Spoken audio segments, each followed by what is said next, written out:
अगर आप समझते हैं करेले मज़ेदार नहीं बनते तो आज ये रेसिपी आपकी राय बदल देगी। मैंने बड़े के गोश्त के साथ ऐसा लजीज करेले गोश्त बनाया है कि खाने वाला उंगलियां चाटता रह जाए। आखिर तक वीडियो ज़रूर देखिएगा। और बिस्मिल्लाहिर्रहमानिर्रहीम, आज हम बना रहे हैं करेले गोश्त। करेले गोश्त बनाने के लिए हमने आधा किलो जो है ना बड़े का गोश्त लिया है और तकरीबन 3 पाव करेले धोकर कटिंग करके उसको मैं फ्राई कर रही हूँ।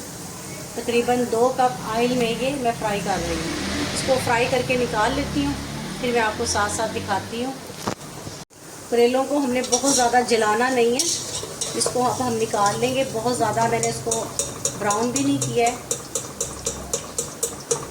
ये हम निकाल लेंगे। ये देखें खूबसूरत सा इसका कलर है अपना। अच्छा, इसी ऑयल के अंदर हम मैं गोश्त को फ्राई करूँगी।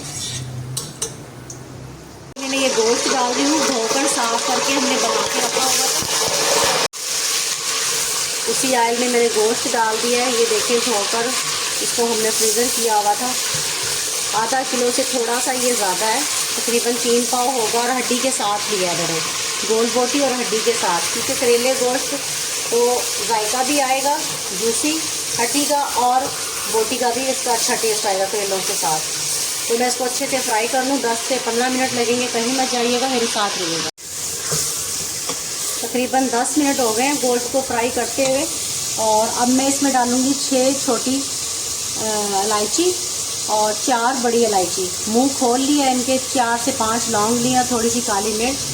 वो मैं तकरीबन 5 मिनट इसकी गोश्त के साथ फ्राई करूँगी, ताकि इसका जो जायका है, टेस्ट है, वो इसके साथ आए, गोश्त के अंदर तक चला जाए।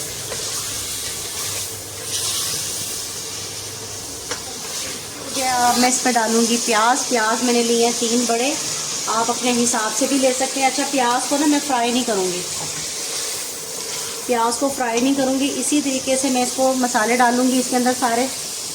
और यहाँ मैंने लिए हैं तकरीबन 5 से 6 टमाटर, मोटे मोटे मैंने ये भी काट लिए हैं।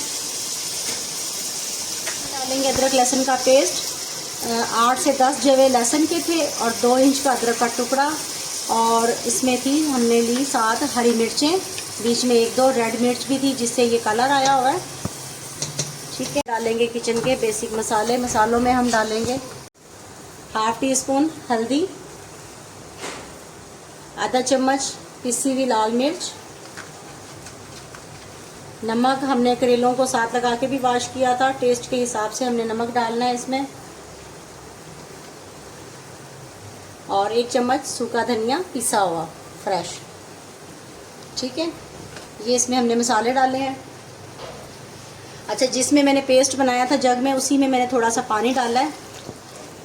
ये देखिए, अब मैं इसको अच्छे से करूँगी मिक्स और लगा दूँगी इधर। तो इसको बंद करके प्रेशर हम लगाएंगे तकरीबन 10 से 12 मिनट का, ज़्यादा टाइम नहीं लगाएंगे। इसी में गोश्त हमारा गल जाएगा। बाद अब सीटी को उठाते हैं और अब इसकी करेंगे हम भुनाई अच्छे से। ये देखें जी, माशाल्लाह माशाल्लाह अल्हम्दुलिल्लाह, हमारे गोश्त की भुनाई हो चुकी है। और अब मैं इसमें डालूँगी करेले मज़ेदार, जो ऑलरेडी हमने पहले से ही फ्राई करके रख लिए थे। इसको अच्छे से मिक्स करूँगी और मिक्स करने के बाद इसको लगाएंगे 5 से 6 मिनट का दम। थोड़ी सी हरी मिर्च मैंने कटिंग की है, वो इसके ऊपर डालूँगी। इसकी खुशबू के साथ जो है ना, इसका बहुत अच्छा इसका जो है ना दम आएगा। ये इस तरीके से अब इसको लगाएंगे हम दम, तकरीबन 5 मिनट का। कहीं मत जाइएगा, मेरे साथ रहिएगा। ये देखें जी, माशाल्लाह 5 मिनट के बाद चूल्हा कर देंगे बंद और थोड़ा सा डालेंगे इसमें 1 चुटकी के करीब गरम मसाला और डिश आउट करेंगे।